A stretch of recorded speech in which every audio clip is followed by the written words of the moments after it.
In my project, we've been looking at wisdom as it relates to judges hearing cases and psychologists performing psychotherapy. And we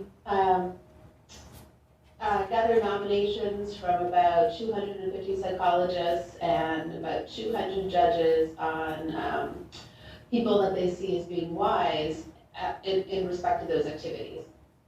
And what I thought I would talk about today was just some of the, and then we went forward and we gathered about, we have 17 psychologists who have been interviewed, who have been nominated by multiple independent nominations, and we have about 13 judges, and some of the judges haven't been interviewed, have been interviewed, we've interviewed 10 of them at this point. And what I thought I would talk today about is some of the points that we're seeing in common between both of these analyses. So we connected the interviews, transcribed them, and conducted a graded theory analysis in which you look for common themes across each data set, within each data set. So that's been the majority of what we've been doing over the last term, has been really focusing on these analyses within each data set. And for this presentation, what I wanted to do is just comment on some of the things that I see as being in common across the two data sets. So one of the first things that I thought was really interesting is that it seemed like for both judges and psychologists, they seem to be using a process, and they're talking about this as wisdom, in which they are adapting a set of values that's other than their own, and using this other set of values, or acting from within this other set of values, to perform their function. So judges acting from society's values, psychotherapists trying to act from within their clients' values, and doing this while still retaining the ability to draw from their own values and use some of their own values, and often their internalized professional values, to help them guide this process. In both cases, there was extensive professional instruction on how to both access and interject this external set of values. So for me to really believe that it is the best thing for me to act from within my client's value framework or from within societal value framework.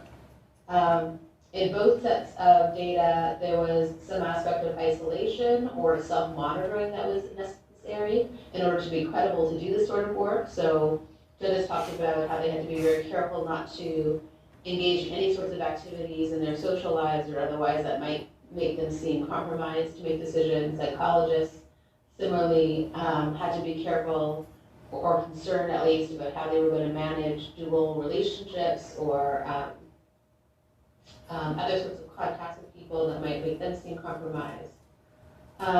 Both sets of data talked about traits of magnanimity, empathy, and curiosity as being core in wisdom processes.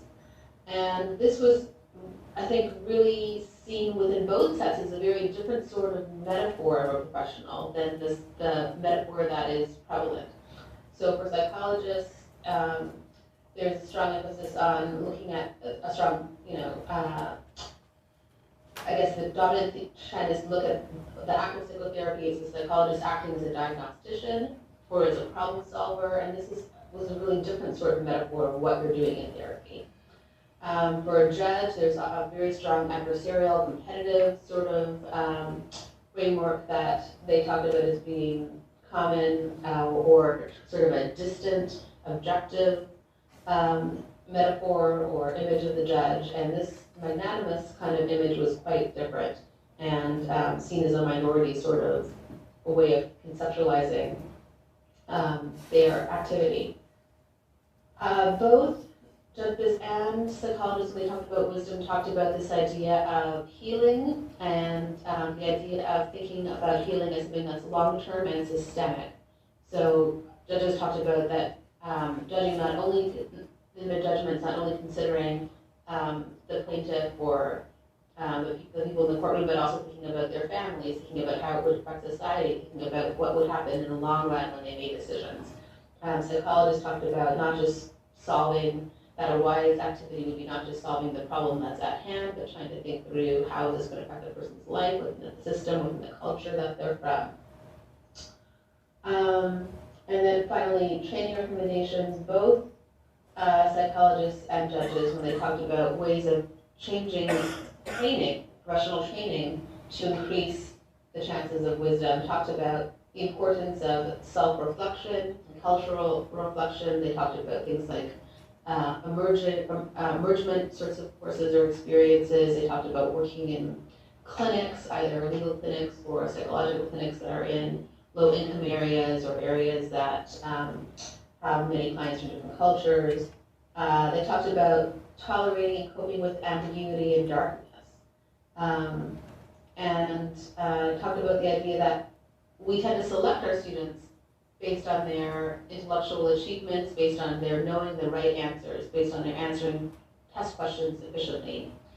And trying to think through how can we change this way of selecting students so that we're looking more at how they ask questions rather than how quickly or efficiently they can find quick answers. Looking at how they can tolerate ambiguity, looking at how they interact socially, and thinking about those things more when we do admissions. So those were some of the, just some quick points, and I'll look forward to hearing more from you all. Thank you.